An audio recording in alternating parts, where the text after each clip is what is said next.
Okay guys, ito na yung pinakahihintay natin na kumain tayo ng Noche Buena. Napapansin nyo nga pala kung bakit maaga tayo kakain ng Noche Buena ngayon dahil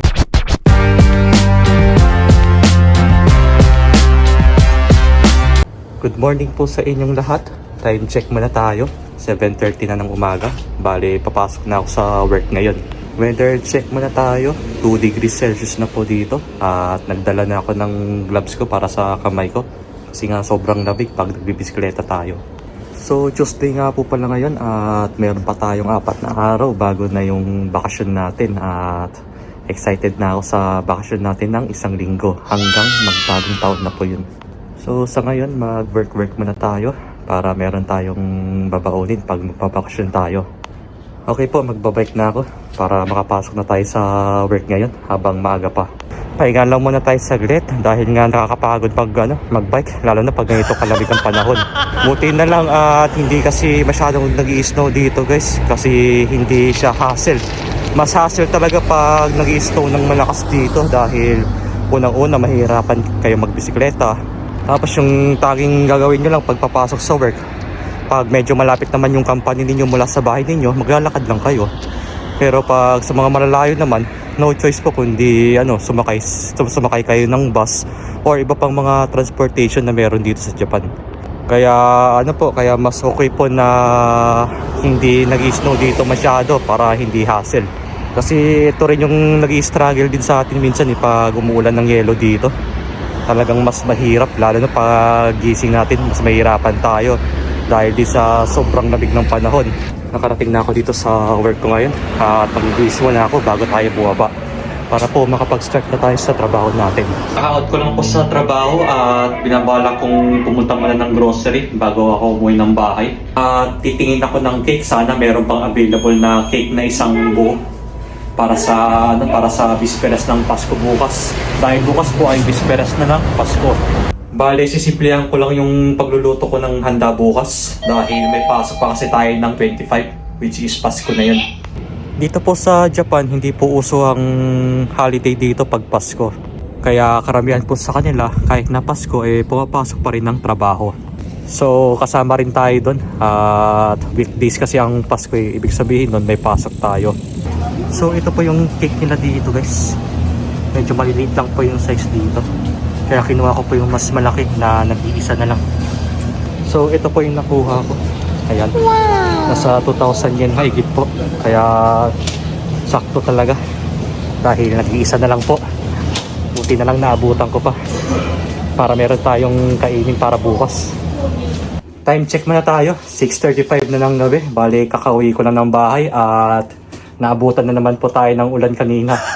So ito nga pala yung pinamili ko sa grocery. Namili ako ng cake para bukas. Ayan. So bukas ko na lang po ipapakita sa inyo itong design ng cake. Bale yung nakuha ko is chocolate flavor. Ito na lang po yung nag-iisa kanina. Talagang swerte at binigay ito para sa akin.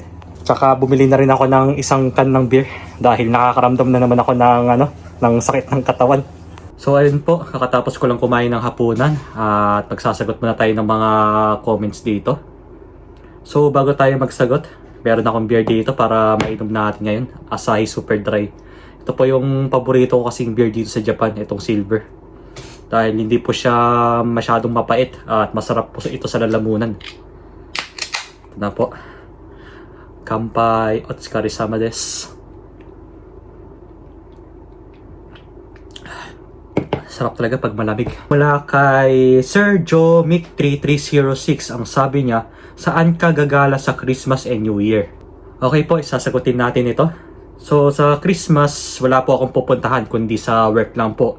Dahil meron po akong pasok ng Pasko, which is Thursday po yun. Pero after nun, meron kasi kaming long weekend sa December 27, Saturday po yung start. Bali, meron po tayong pupuntahan nun. 3 days tayo na may lakad nun. Ibig sabihin po nun, meron tayong gala bago po mag New Year. So, paulit-ulit ko po sasabihin sa inyo na abangan nyo na lang po yung vlog ko dun. Siyempre, 3 days tayong magbabakasyon nun at yung mga natirang araw, yun yung gagawin nating pahinga. Kayo po ba, saan po kayo magbabakasyon ngayong Pasko at Bagong Taon? comment nyo lang po dito. At may magpapa-shoutout nga rin pala. Ito po, shoutout po kay Sir Joselito Estocado. Maraming salamat po sa suporta nyo, sir. At Merry Christmas na rin po sa inyo and mag-iingat po kayo palagi dyan. God bless you po. Good morning, guys. Today is December 24 na po at bisperas na ng Pasko. Time check muna tayo, 7:11 na ng umaga. So nilabas ko na itong giniling na baboy, guys, para meron tayong lulutuin mamaya pagka-uwi natin. At ito na rin yung iniisip ko na lutuin pang Noche Buena natin. Paano nga ba ako mag-celebrate ng Christmas dito sa Japan? Total, magpapasko na po bukas at isi-share ko po sa inyo kung paano po ako mag-celebrate ng Christmas dito. Okay po, mamaya ko isi-share sa inyo kung paano pa yung gagawin natin for Christmas. Kakain na muna tayo ng almusal bago tayo pumasok. At ang ulam natin ngayon, paksiw na isda. Wow! Nakakabis pong kumain ng paksiw, lalo na pag sobrang asim ng sabaw.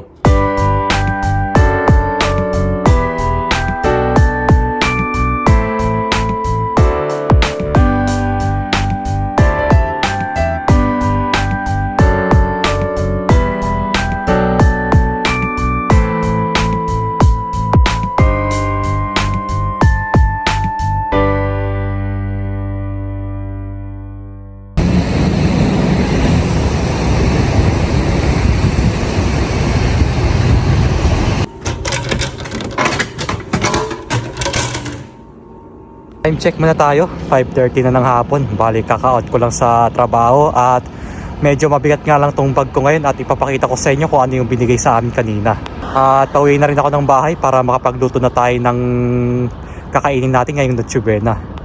Kaya dapat natin bilisan na umuwi, guys, dahil umaambon na naman po dito. Baka maabutan na naman tayo ng ulan. So okay po, kakauwi ko lang ng bahay at sabi ko naman po sa inyo kanina habang nagbibisikleta ako, sobrang bigat ng bag ko kanina dahil nagbigay po kasi sila ng osebo namin or tinatawag natin na year-end gift mula sa company namin. At ito nga pala yung binigay nila sa amin, guys. Puro beer po. Wow. Tapos meron pang calendar na kasama. Ayan, 2026 na calendar. Bali, ito nga pala yung binigay sa amin na beer. Medyo marami-rami din kasi ito, guys. Ito po. Itong premium malts na maliit. Tapos meron silang super dry na Asahi. Ayan. Isa-isay natin siya ilalabas. Ayan po. Asahi ulit. Ayan po. Puro Asahi. Dahil masarap po kasi yung ganitong beer, guys, na na kulay silver na Asahi. Ito po. Malaki. Tapos yan po. Premium malts. Yan. Isa-isay pa natin. Tapos meron pa silang Yebisu. Halo-halo, Yebisu pa ulit. Tsaka Kirin beer and premium malts. So total ng beer natin is 4, 5, 6, 7, 8, 10. 10 beer yung nakuha natin mula sa kanila. Ayun, magluluto na tayo ng lumpiang Shanghai para meron tayong kakainin ngayon. Bale, naghiwa na ako ng bawang tsaka carrots. At meron tayong giniling na baboy. So ito lang naman yung haluin natin tapos meron tayong pangpalasa dito. So tayo na rin bahala dun para di ba? Kung depende rin sa panlasa natin, i-adjust na lang natin. Syempre, bukod sa lumpiang Shanghai, magluluto rin tayo ng fried chicken. Dahil hindi natin afford na bumili muna sa sa labas ng manok. Kaya magpiprito na lang tayo. Kasi nga dito sa Japan, guys, hindi mawawala sa kanila ang manok tuwing Pasko. Lalong-lalo na mga Hapon.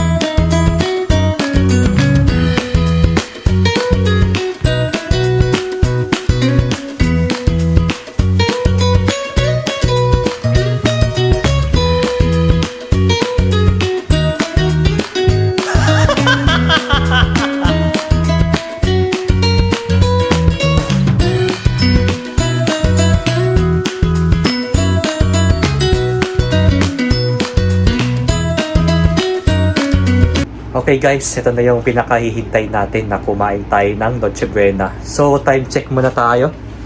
Mag-alas 8 na po ng gabi. Napapansin nyo nga pala kung bakit maaga tayo kakain ng Noche Buena ngayon. Dahil po hindi na natin sasalubungin yung Pasko mamayang alas 12. Dahil po may pasok pa tayo bukas. Kaya sorry po guys kung hindi natin masasalubong ang Pasko mamaya. Kaya ang gagawin na lang natin ay kakain na lang tayo ng maaga. Ganito po kasi ang Pasko dito sa Japan. Alam niyo na po, kahit na Pasko may pasok pa rin tayo sa trabaho bukas. Kaya medyo maaga-aga tayo kakain ng hapunan ngayon at ito na rin yung Noche Buena natin. So ito nga, nagluto tayo ng lumpiang Shanghai. Kanina lang yan. Tapos itong fried chicken. Dahil nga hindi po kaya ng budget natin na bumili ng manok sa labas, kaya nagluto na lang po tayo ng fried chicken. And then hindi mawawala ang cake. Yan po, nakasulat Merry Christmas, naka-chocolate pa. Tsaka leche flan. And then meron pa tayong gulay na broccoli. Hindi talaga mawawala ang gulay sa atin. Bago po tayo kumain, magdadasal muna tayo. Okay, unahin na natin itong lumpiang Shanghai na niluto ko. Yan, meron tayong ketchup dito. So titikman natin kung tama nga lang ba yung lasa.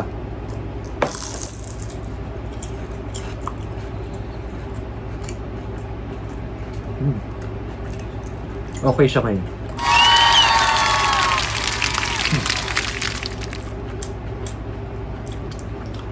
Kasi yung last na nagluto ako ng Shanghai, medyo matabang, kaya ito, nag-improve siya. Medyo may lasa na siya. Kaya pag may ketchup, mas masarap.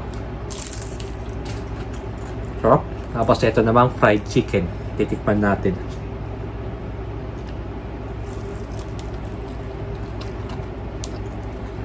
Sarap. Crispy pa, bagong luto. Sarap. Sarap guys. Tapos may kanin pa. And then, higit sa lahat, itong broccoli. Broccoli with mushroom. Ayan. Tikman natin. Sarap guys. Mushroom.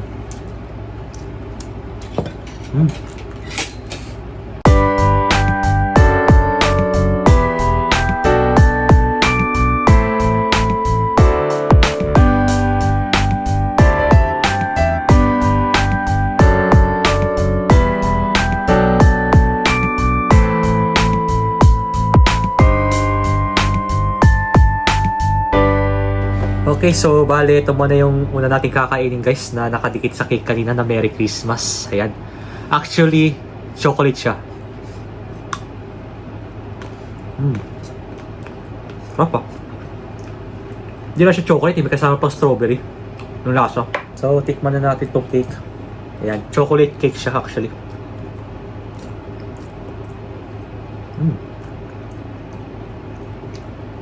Sarap guys. Actually, hindi siya chocolate lang yung lasa. May kasama siyang strawberry flavor. Wow. Bali, chocolate strawberry flavor pala ito eh. Tsaka meron pa siyang strawberry dito na prutas, 4. Ayun. Time check muna tayo.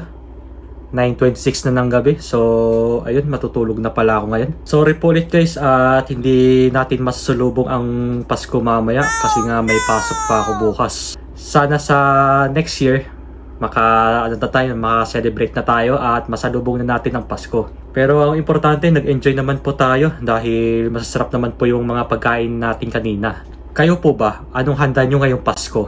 Mag-comment lang po kayo dito. So bago nga pala ako magtapos, huwag niyong kakalimutan mag-like, comment and subscribe sa aking YouTube channel at hit nyo na rin yung notification bell button para lagi kayong updated. And again, Merry Christmas po sa inyong lahat at sana po mag-enjoy po tayong lahat. Hanggang dito na lang po tayo at abangan nyo na lang yung susunod na vlog ko.